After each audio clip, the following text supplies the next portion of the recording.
Okay, you have 10 minutes to present yourself and your presentation. Thank you, Vladislava, and all the people who are involved with this conference. And we have a great pleasure to send our best greetings from Estonia, and especially from the city of education and science, the city of Tartu. And hereby we present the findings we both have done last years and what kind of important findings and conclusions we have done on or find. And our presentation is focused to the services for NEET youth and co-creation of the services. And in rural regions, there are limited possibilities of services for NEET youth. And this is the reason why the content of these services and the effectiveness of support are even more important. And it's very easy way in limited service possibilities to see NEET youth as a person with social problems. But if we want to get sustainable results, it is important to see NEET youth learning and developing personality. And to introduce us, I give floor to my colleague Heidi. Who we are? Yeah, we come from the organization named Estonian Open Youth Centers Union, Association of Estonian Open Youth Center Union, and we both at the moment making also our doctoral thesis. And we are involved with a program named Youth Prop Up, what is one measure under the youth guarantee in Estonia. Let's go. Yeah. Now about this topic. So in general, we may say that the world where we live, it's changing fast, and it's becoming uncertain, as we already know, thanks or to this COVID situation, and nowadays this job security is not longer guaranteed, and defined career paths will be replaced with self-directed career path, which are the responsibility of individuals rather than organizations. And this situation need more skills, different other skills that people need to somehow manage with these changes. And previous studies have shown that people who have certain personal, social, and learning skills will be better prepared to face the challenges of the society and find the opportunities to go on. And as we all know, the social and emotional skills, initiative, self-efficiency, self-control and self-management skills are non-cognitive skills, and they are not mostly the genetic, but it's possible to develop them by home activities, by school, by youth institutions. And this is the reason why services and institutions should pay more attention to the skills development also for NEET youth. Okay, let's go next slide. And talking about the self-directed learning, then studies have shown that higher levels of self-directed learning skills are associated with higher levels of academic performance, future aspiration, creativity, curiosity, and life satisfaction. And as the traditional definition of self-directed learning, it says that it's a process where individuals take initiative with or without others' help when they find out their needs and set the goals and analyze the resources, what they need, make the strategy plans, and later, of course, assess the results of learning. And self-directed learning is one of the goals of the modern concept of education. But if it's part of the education, then it cannot be so that it's only for those who are in school. We must think about also NEET youth who are out of schools and how we can support this important skills development. And when we are working with young people, we must know how to encourage them, how motivate them, how build up their interest to discover different things in their life and bring them back lifelong learning process. And this youth institution or community institution, they have important resources to offer this kind of activities for young people. But there are maybe, especially we may say in the rural regions, have we noticed them as resources or have we used them? And these are very important learning environments where young people can use different materials, human resources, and this way to support their building up their learning path. And to talk about the services, it was one result of my data analyzing what we did, that different institutions around young people in rural region where the services is limited, they are very much focused to social support, and they don't focus their work for develop of this person or how to develop their skills. And that's why we made one service model, which is also validated by young people. And here we present it, where is in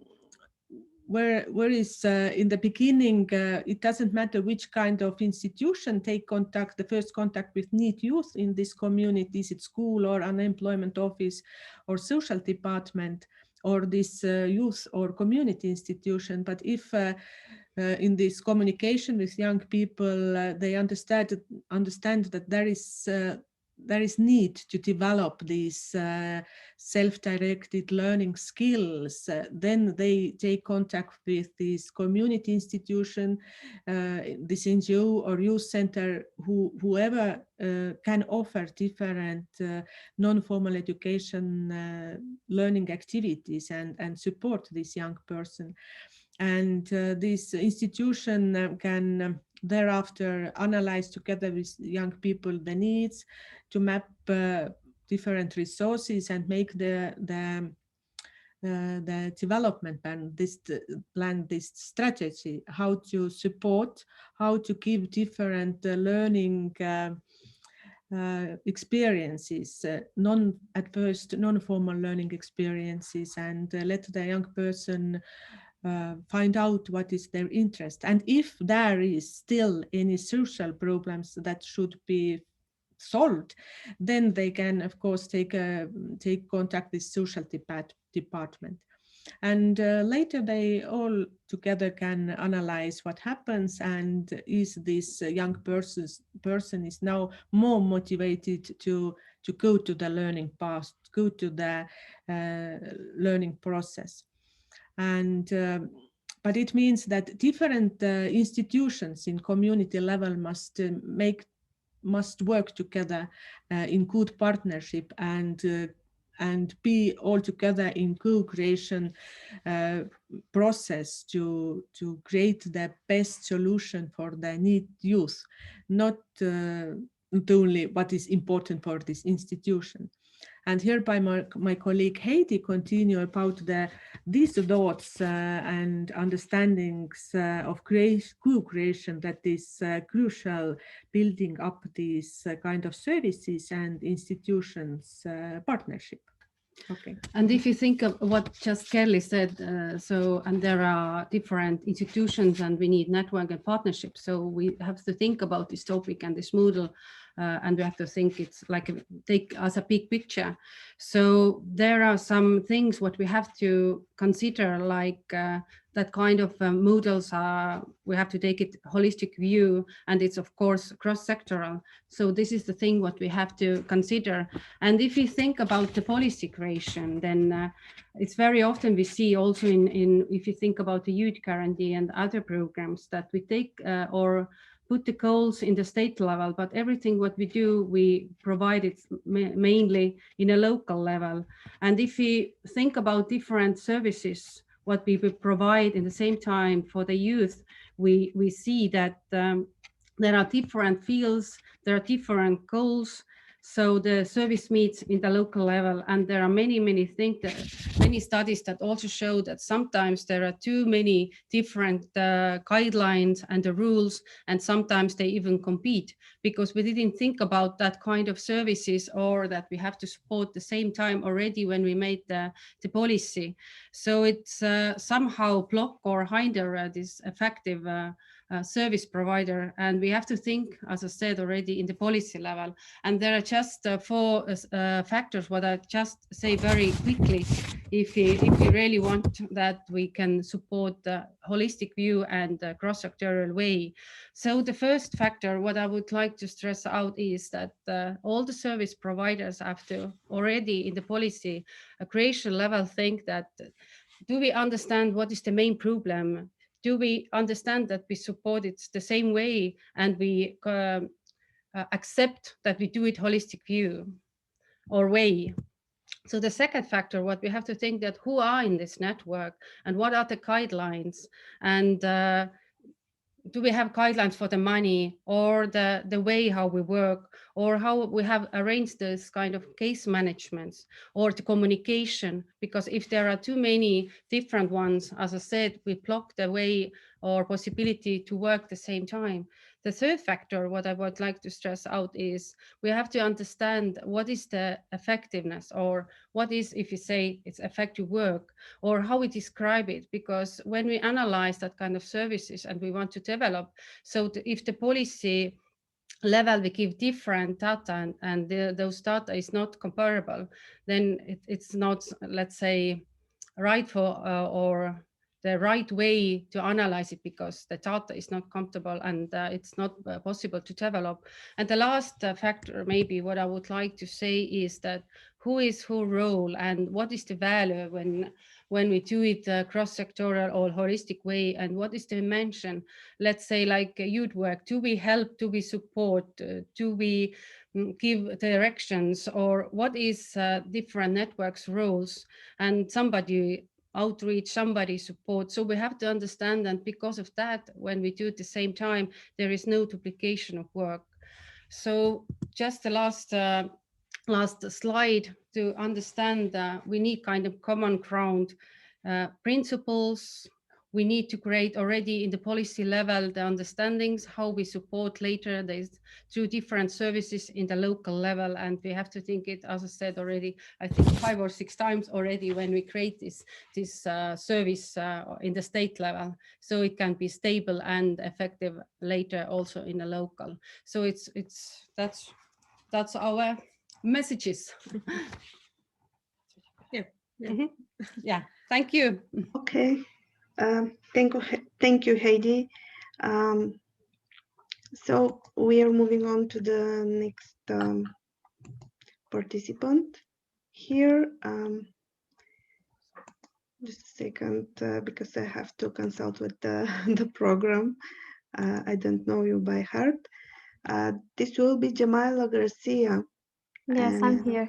Yes, and her paper is very interesting because it's about predictors of school attainment in secondary education in Portuguese municipalities, evidence from the past and past decade.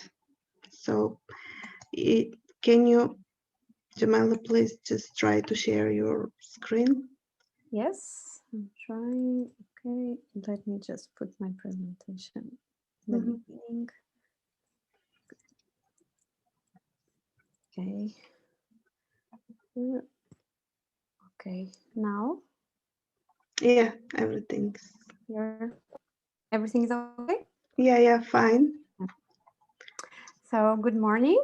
As Vladislava told you, I'm djamila.garcia from Portugal, and I'm here to present you a study that I developed with some colleagues. I just wanted to tell you before I start that these results are still being discussed between us. So I welcome all your critics, inputs, or question, doubts. Thank you in advance for that. So okay. So what is school attainment? We know that the definition of school attainment is not consensual. But there are at least two main perspectives on that. A perspective that is more centered in the performance of the students, in other words, their results, and a more integrative perspective that it's focused on their results, but also on their development of personal and social skills. In Portugal, the government, in particular the Ministry of Education, is decided to focus and align their vision with this integrated perspective. And they are valuing the overall success of the student, not only their performance, the knowledge and the learning that they acquired, but also in the development of their socialization skills and personal skills. We know that the school attainment, it's not uniform, so there are reports of regional differences on academic success at different levels of education, and that these differences have been reported in several countries. As BEX tell us, these regional differences in academic success are well documented. However, there is still need for research, and me and my colleagues might add, especially here in Portugal. So we know that there are differences, but we don't know why. The literature tells us that perhaps rural and urban dichotomy may explain these differences, particularly in secondary education, where this is shown through dropout rates. Oops, sorry. We know that schools that are located in small rural communities have lowest economic profiles, socioeconomic profiles, lowest academic performance, and largest shortage of teaching staff and instructional materials. On the other hand, schools that are located in large cities have the opposite, so highest socioeconomic profiles, academic performance, and fewest shortages. Sorry. Okay. We know that in particular in secondary school, long-term school attainment has an impact at several levels, namely employability, income, welfare, and perhaps, and mostly certain, this is why school attainment in this level of education has raised the attention from school communities, researchers, policymakers, national governments, and even EU institutions. So that's why we decided also to focus on this level of education. What is happening in Portugal? We know that Portugal has succeeded to reduce early school leaving in the past decade, and we are very close to the target proposed by the EU. And we know that in Portugal there has been a recent change. So there has been a municipalization of the education that occurred between 2018 and 2020 that has resulted in a reinforcement of the competencies and the financial resources for the management of educational responses in these municipal territories. In this sense, this decentralization of the education may explain the differences in these regional areas. That is also what we are going to find out. So we decided to develop a study to study this matter, school attainment in secondary school in particular, across the Portuguese municipalities, considering factors at a macro level that are associated with the public policy decision making. We examined if the evolution of school performance between 2009 and 2018 in secondary school varies according to the degree of urbanization of the municipalities, and if this evolution is influenced by factors that are associated with socioeconomic status or the education context at the municipal level.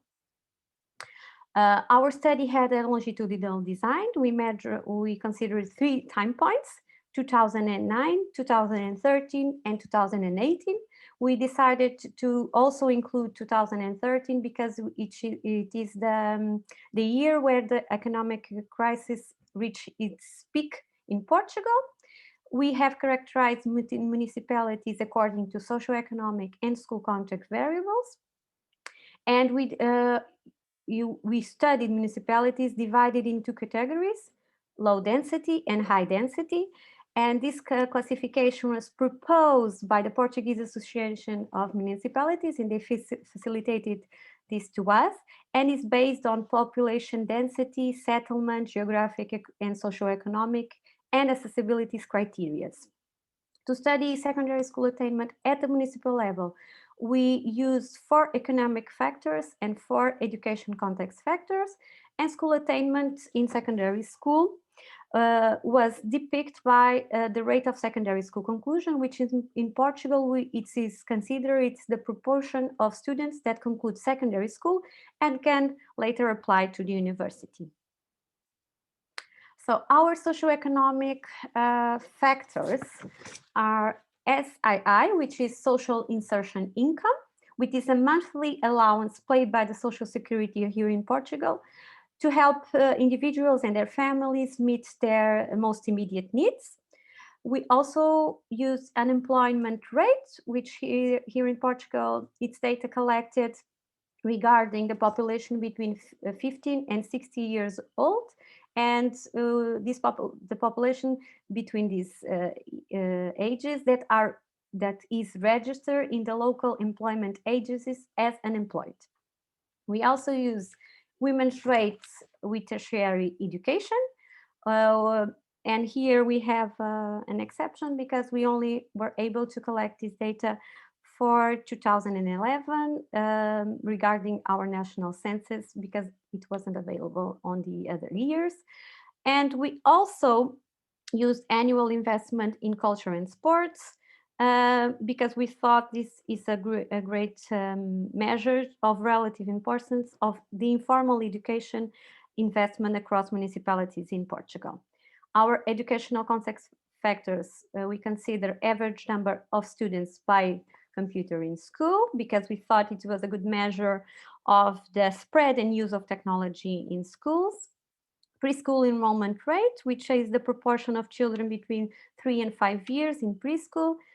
Secondary school enrollment rate, which is the proportion of students who concluded school within the expected age, and the permanent teachers rate, which is a proportion that the Portuguese Ministry of Education has facilitated to us, and it's regarding those teachers that have a long-lasting contract with the ministry.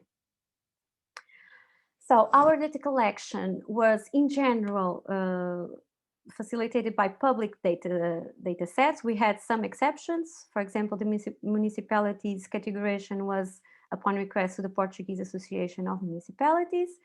Socioeconomic variables were provided by the National Institute of Statistics, the public ones.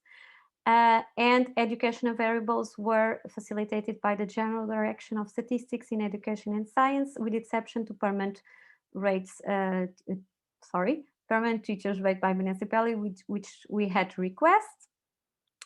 The panel of indicators was compiled for the public education sector only, and all factors were described at proportion, with exception to the numbers of students by computer, which was calculated as a ratio. So I'm now going to present some of our results. And we found some differences regarding our socioeconomic and educational indicators. We found a negative evolution between 2009 and 2013 regarding our socioeconomic indicators, and then a positive evolution with exception to SII. Regarding the educational indicators, we found some disparities. Some indicators showed a steady average improvement between these years. For example, secondary school rate enrollment, and others showed a mixed evolution. For example, the average of students, average number of students by computer, we had a decrease and then an increase. Our permanent teachers rate here, which we have an increase and then a decrease. If we found differences between low and high density municipalities regarding SII, women's rate with tertiary education, average number of students by computer, preschool enrollment rate, permanent teachers rate, and the conclusion rate by the end of secondary school. We found that SII rates are significantly higher in low density municipalities in all years. The average number of students by computer, for example, is very high in, in high density municipality, also in all years. And in 2013, the peak of our economical crisis, secondary school conclusion rates were lower in low density municipalities. We also ran some regression and analysis, and we found out that growing unemployment rates were associated with worse evolution of the secondary school conclusion rates. We found that preschool enrollment rates, higher preschool enrollment rate, is associated with positive evolution of secondary conclusion rates. And we also find that higher permanent teachers rate was associated, surprisingly, with worse evolution of secondary school conclusion rates. Finally, we found an interaction between secondary school enrollment rate and the proportion of students who conclude in school within the, Finally, we found an interaction between the type of municipality and preschool enrollment rate to secondary school conclusion rate. We found that higher rates of secondary school conclusion at higher levels of preschool enrollment among high density municipalities. So growing preschool enrollment rates are more decisive for the improvement of secondary school conclusion in high municipalities. So I'm going to pass to our discussion of results. We found a positive evolution of preschool enrollment rate is associated with an improvement of secondary school conclusion in higher density municipalities, but not in low municipalities. This may indicate that low municipalities are managing to provide places to a higher percentage of children, which is not surprising because they have fewer children to attend to. However, this does not necessarily translate into better secondary outcomes, at least because other variables are important to consider, namely women's education, SII. This suggests, in our opinion, that it is important to ensure a good coverage rate across the whole territory, and there is less coverage rate and more variability in rates in higher density centers. We found, surprisingly, that there is an increase in higher secondary conclusion rates between 2009 and 2008 in low density municipalities. However, with SII and the percentage of women with higher education, this might suggest that higher conclusion rates do not seem to be a stepping stone into the university, into getting into the work. And we also find, surprisingly, that an increase of permanent teachers rate is associated with worse evolution rates in secondary school conclusion across the decade. And this might be explained because the teachers who are on the board are also the more old teachers. Finally, regarding the interactions between preschool enrollment rate and the type of municipality, we found an increase of rates of secondary school conclusion at higher levels of preschool enrollment among high density municipalities. We have considered two options to interpret these results. Considering the descriptive statistics, the preschooling rate in low-density municipalities was always higher compared to high-density municipalities and remained stable. On the other hand, there is an increase in preschooling also in high-density municipalities, about 8% in the last decade. On the other hand, if preschool is provided in low-density municipalities, it may be of lower quality compared with those that are provided in high-density municipalities. So, growing preschool enrollment rates are more decisive to the improvement of secondary school conclusion in high-density municipalities across the considered period, where coverage rates are still lower and more variable. And we think that our results can be also analyzed, taking in consideration the recent literature that tell us that there's a contrast of quality of preschool education in urban and rural regions in other countries. And just to finish, I just want to leave you with a quotation by Beck that we think it's very applied to our results, that tell us that learning is never detached from who one is, where one is, or whom one is with. It never takes place in a social vacuum, but must always be understood as a product of social process where actors play consequential interpretative roles to construct reality. Thank you so much for your attention. Okay, thank you, Djamila. Just before move on, I will ask you, please, if you have questions, just write it down on the chat room, on the chat. So after the presentations of all colleagues, we'll discuss, and you will have the chance to receive the answers of your questions. Okay, now we move to Ioannis. He's here, and his presentation is about secondary education and the local labor markets, evidence from rural Greece. Yes, okay, he's ready. Yeah, thank you. Can you see my screen, my full screen? I can see, and okay, thank you very much. We are going to present some empirical findings of research we did in a vocational upper secondary school in a rural area in North Greece.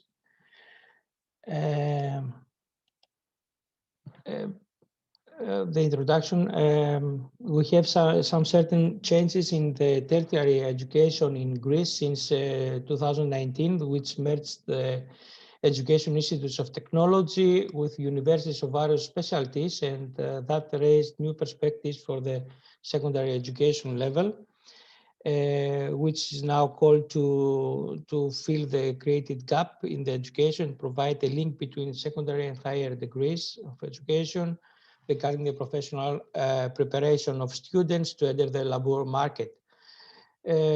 According to the recent literature, the existing role and organization of secondary education is detached from the professions followed, provided professional skills that often are not sought and appreciated in the labor market. They don't meet the needs.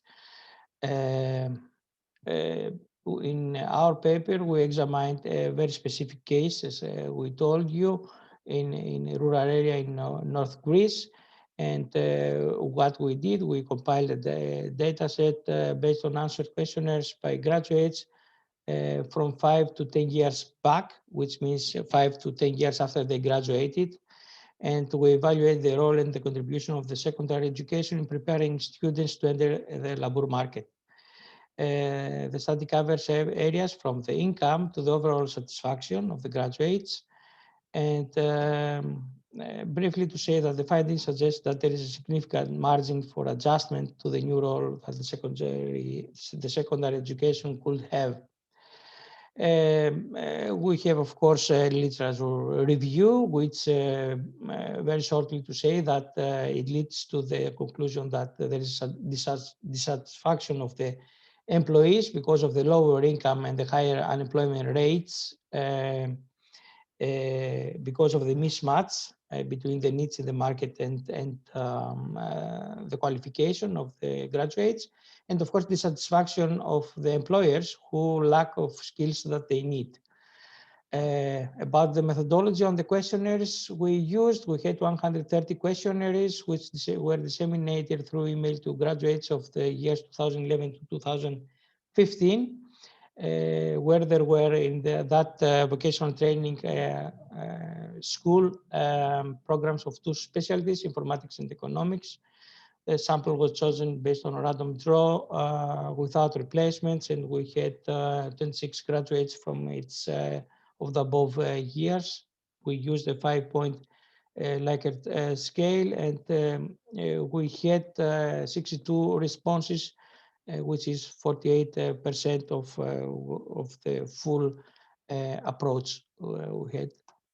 So the findings, most respondents answered that they found a job 1 to 2 years after graduation, and only about 10% were able to find a job immediately after they graduated within a 6 months period. Many of the respondents, most of them, had 2, 3 or more job changes from their graduation until the date of the survey, which suggests that most young workers, employees, were finding difficult to find a job that they could stay in. However, here we have to do a more analysis on the sex, which because men have to go to the army early, so this has to be analyzed further. Here, the findings about the evaluation of the professional knowledge provided by the studies program, about half of the respondents evaluated that the knowledge they received was good or very good. And also the general knowledge they consider, like mathematics or grammar, etc., they consider it is of a high level. And about full evaluation of the full studies program, only 1/5 of the respondents evaluated that the study program was important or very important for their occupation and their job life. And about the relationship between students and teachers, almost all respondents found that their relationship was very good, which is very important to keep in our mind and considering the analysis. However, almost all of them found the infrastructure in the school that was not satisfactory. About the reason for selecting a job specialty, why they chose something to follow. Half of the respondents chose that randomly, as we can say, which is a very important finding. And that could explain also at some point the willingness to change their job specialty, as we will see in the next slide. Here we see the relevance of the studies in the job market, where in contrast with the opinion they have about the school, their teachers, they see that there is no significant relevance between the jobs and what they get from school. So we see that they have not selected a specialty of their desire in a very high percentage, and 50% of them are considering to change their specialty. Now, we also asked about what they suggest that it should be changed in order the school to become more productive. And most frequent response was to have a link of the education with the labor market. And also that was followed by the opinion of hiring more job consultants and teaching new job specialties. We also had a correlation analysis where we found some correlations, positive and negative. The highest and the lowest are presented here. We can see that the graduates who find a job relevant to the studies, usually they stay in that occupation. The graduates who have their first job with high salaries, they tend to consider that it is the job of their desire. And there is a relevance of the job with the studies and the first salary. And there is a high correlation to that. I mean, when they get quickly to their new job. In contrast to that, professional knowledge and willingness to change specialty had a very negative correlation. Also, the desired specialty and the relevance of the current job in the date of the survey. And the first time and time to find the first job, which also had a very negative correlation. And this is explainable because someone who seeks a job and cannot find at the end very easily accepts a job for a lower wage than he or she would expect. So we understand that also from this research that that the needs of the labor market are not met by the secondary education, particularly in our case, the vocational upper secondary education. So to summarize, of course, we have that important mismatching that we found, and it is found also in the literature. And we have to keep in mind that the graduates consider very positively about their teachers. This means that there could be a link that could be exploited further by the state to have permanently teachers in place and make bonds with the local community, etc. We also understood that the graduates suggested that it will be required for the schools to have also career guidance counselors to support them, and also to have dedicated employment programs to subsidize for a period the firms to recruit graduates from those schools. Thank you. Okay, thank you very much, Ioannis. And now is the last paper. It will be presented by Claudia Petrescu, and it is about Romanian educational school and training. Vladislava, now the presentation will be made by my colleague Laura Okay. from the Institute. Okay, I apologize then. Because you're the first author and I thought that you will be, however, so no problem. We are waiting for your colleague then. Okay. So, hello everyone. Can you hear me? Yes, we hear you and you see you. So I will be sharing my screen. Okay.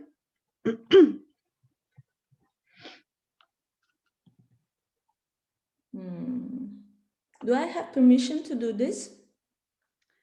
Because I cannot. Yes. Yes, yes, you have.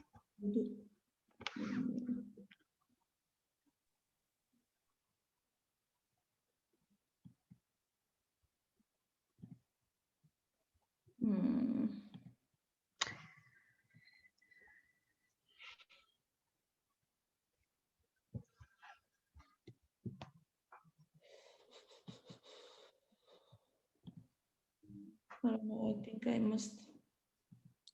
You have to choose the presentation, Laura. Yeah, I know, but. Yeah, me usually I also have the same problem, so.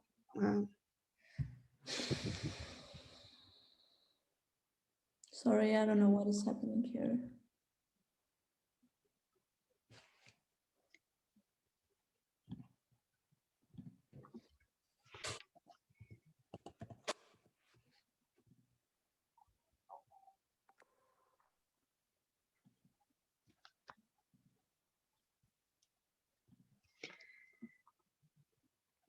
I don't, it doesn't seem to want to share anything.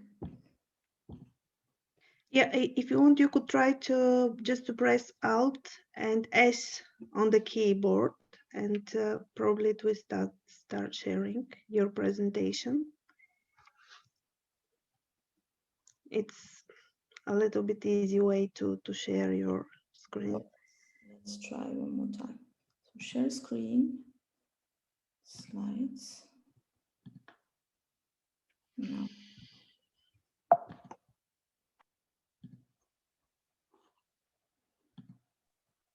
Laura, do you have the presentation open? I do have the presentation open. Please open on your laptop, open it before, and then share screen.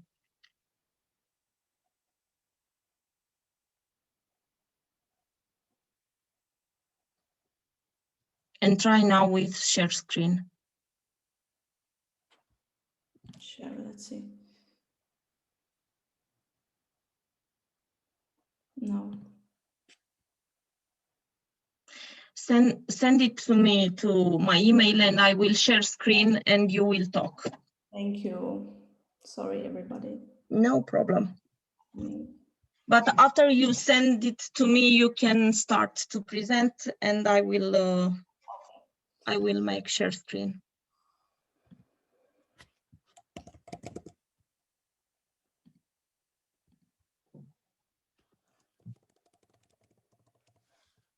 Right, so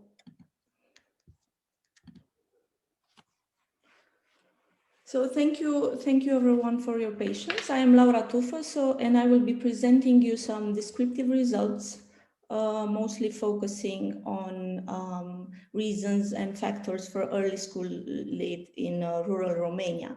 This is a collective work coming based on data coming from a survey in several rural areas, and hopefully this will nicely complete the debate. So, Claudia, when you are ready with the slides, please tell me.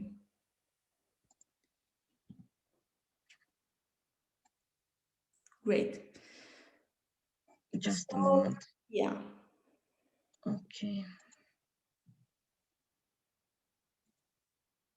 Okay. Great. So for the context, just to give you a little bit of the context for Romania, I need to make a short overview of the differences between urban and rural areas. So at the European level, we are one of the countries with the highest proportion of people at risk of poverty and social exclusion. At the national level, we can see that almost 45% of those living in rural areas are at risk of poverty and social exclusion, highly distanced from those living in towns and suburbs, from which only 25% of them are at this risk, and from those living in cities, with only 90% of them being in this situation. If we look closely at data offered by Eurostat for young people, we can see that they are considerably placed in rural areas, almost 53.4% of them, of those aged between 15 and 24 live in rural areas, and at the same time, almost a quarter of them, 22.4% of people between 18 and 24 years old are early school leavers from education and training. Now, for the second slide, we can see that data for our research was collected during July and August 2020, a period with less restriction than the previous one between March and June. So we had the possibility to have face-to-face interviews. At the same time, this research targeted young people between 12 and 18 years old from rural areas.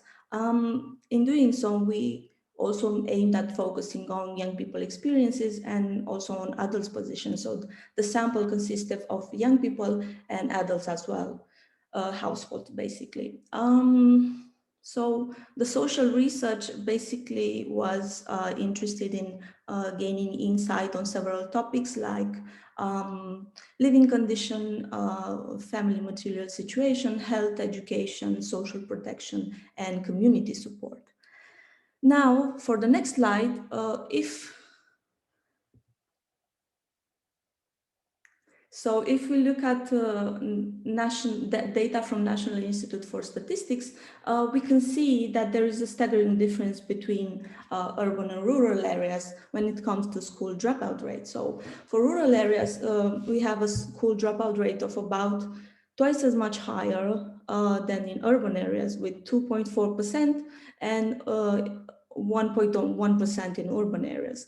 Our survey actually showed that when it comes to reasons for school dropout after lower secondary school, the first choice were poor educational outcomes and the fact that they can afford educational costs. So this was the young people survey, and we had a multiple choice response. Combined with this two, no, just a little bit back, thank you. So combined with this two, and within the same range of reasons, we also have this idea that young people prefer to work to have an income. But I think that within this context of precariousness, basically preference is actually it's not necessarily a preference, but it is the only possible choice. So when we look at the next slide, we can see that for the next slide, if you can help me with the results, we can see that these are nicely somehow linked with what adults had to say when they were asked what would they recommend for their children after they finish lower secondary school. So as we can see from the data, from this figure, support to continue education is quite high. So we have the blue options, and also which means they would recommend to go to any high school, and the yellow ones to go to vocational and craft school. However, when we look at the way adults perceive they can make ends meet, this is unevenly distributed. So if you look at the option to start to work, it is only recommended by 6%, this gray little area, 6% of those that say they can afford the bare necessities within their household with the money they have. So generally speaking, support for continuation is quite high, and support for transition is not that common. So maybe other factors might be at play here. One of the issues is that when you look at the rural areas, there is a lack of accessible and available distribution of high schools. So basically, this means that this is factoring the deterrence of a continuation because of the additional cost for transport that puts pressure on the family income. At the same time, there are additional disadvantages for children coming from poorer households. When it comes to school climate, they receive a more antagonistic school climate. They perceive a more antagonistic school climate, basically saying in our survey that, basically saying that they are treated in a visibly different way than those coming from more well-off households. When it comes to gender, we have found that education is considered less important for girls than for boys, with about 23% of the surveyed adults saying that, saying this. Overall, if you look at the distribution of chores within the household, girls tend to be burdened with age. So at the age of 17, the number of hours they put in domestic work in the household tend to increase for girls and decrease significantly for boys, with up to 1.5 hours per day difference between girls and boys.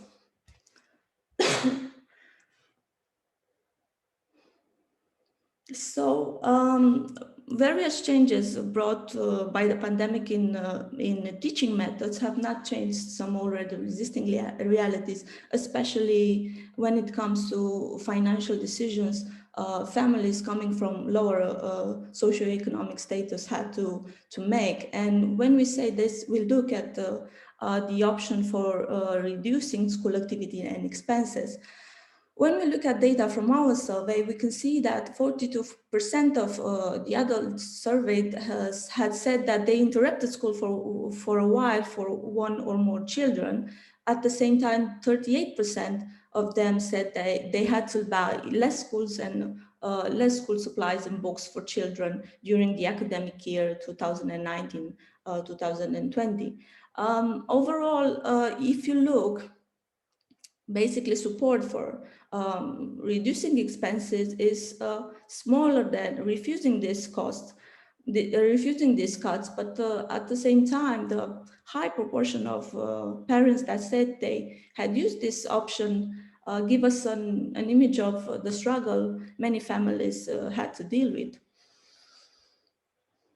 Great, so maybe for the next slide, we can see that also when we consider the sustainable development goals, especially the eradicating poverty one and the ensuring inclusive and equitable education for all, we are still far behind the overall aim at achieving accessible education for all. For example, you can see that the uncertainty of having enough food to eat 2 meals per day is quite common for 11% of children, as it is the fact that almost half of the young people surveyed said that students that have some kind of disability of poverty issues or belonging to an ethnic background face a lot more discrimination and are at a higher risk of social exclusion.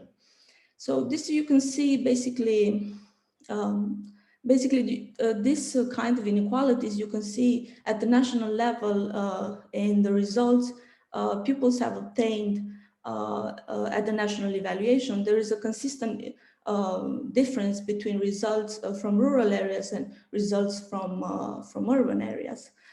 We also know that from other previous studies that that there is little support for children at the school level to access high schools from urban areas. So in order to conclude, we can see that there are several implications of this result, mostly for the way we we design policies that support access to education. First, we need to focus on strategies developed at local level, because as we know, the context of a particular family that is in the risk of poverty is better known at the community level.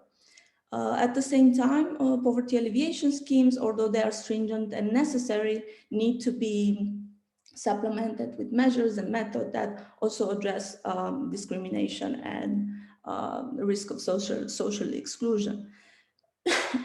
Because you have to focus mostly on the fact that there are several problems that derive additionally when you look from an intersectional point of view at the situation of a disadvantaged student that is schooled in a rural area. Last but not least, we need to look closely at and to design accessible transport and to look at mobility policies that could sustain not only access to distant rural high schools for children from rural areas, but also to access urban high schools. So with these ideas, I am leaving you and thank you for your attention. Okay, thank you, Laura, for your presentation. Now we have some questions here and in the chat. The one is addressed to Djamila and her presentation. It's from Maria Alvarez, and she asked Djamila about the local effects that was throughout stronger than differences between schools, especially when in high destiny territories. If Djamila can see and answer this question. Yes, I just would want to ask Maria if she can elaborate a little bit more, because I didn't understand very well her question. Yeah.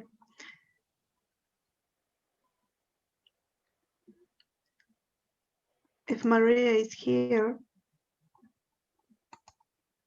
also I will also ask her to repeat the question. She has no sound. Maria is telling here in the chat she has no sound. Maybe we can talk in. Okay. Then. Maybe she can type again. I don't know. Can Yeah, you type in Portuguese? Maybe. While she's typing. Sorry, Vladislava. Yeah. Okay. While she's typing, there is another question to you, but I see that you have already answered. It's from Anastasia. Yes. And it's about the results of negative teacher experience. If you want, you can just answer this question. Okay. I can answer what I also wrote is that the okay. So everybody to hear this. That's why I'm asking you. Yeah, thank you.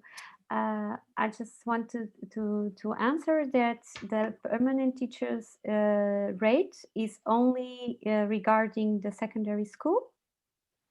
All our variables were regarding the secondary school level, with exception, of course, to the preschool enrollment rate. And this variable, the preschool variable, is related to both the public and the private sector in Portugal. Okay, thank you very much, Djamila. Thank you. There is a question from Francisco to Ioannis. They already have their question and answers session in the chat, but I will just read it. It's about the yachts that Ioannis survey presents. And the question is, which recommendations seem important to close the gap in Greece? What's the importance of the training of yachts for their professional future? So, Ioannis, if you could just... Yes, thank you. Of course, we assessed the opinion of the graduates, and so to that we refer.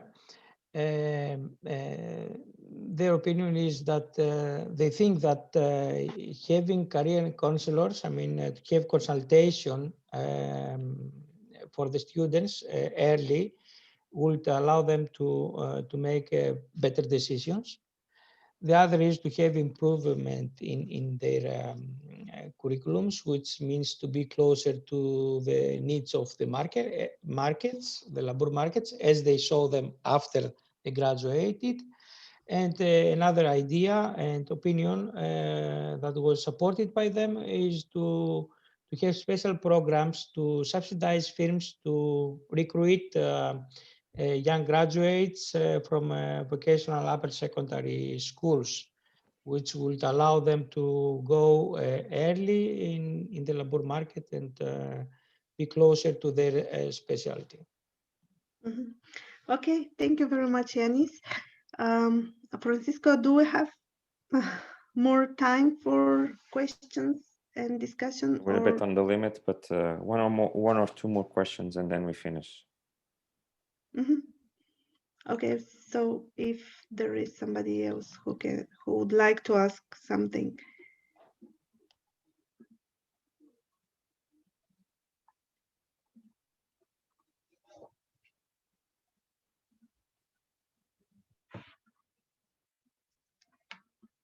Nobody is writing and nobody.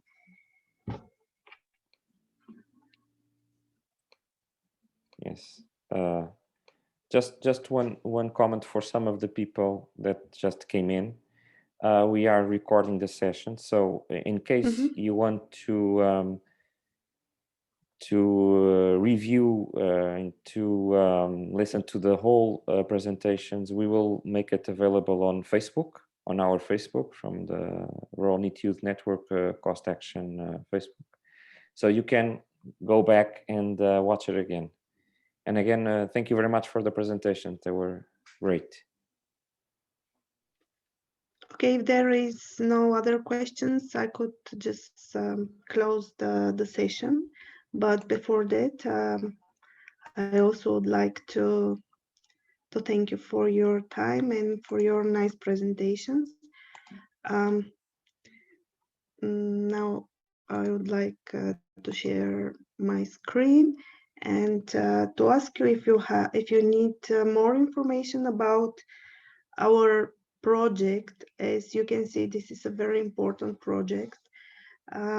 If you would like to find more information, you can visit our website and see what we are doing and what we will be doing in the next years.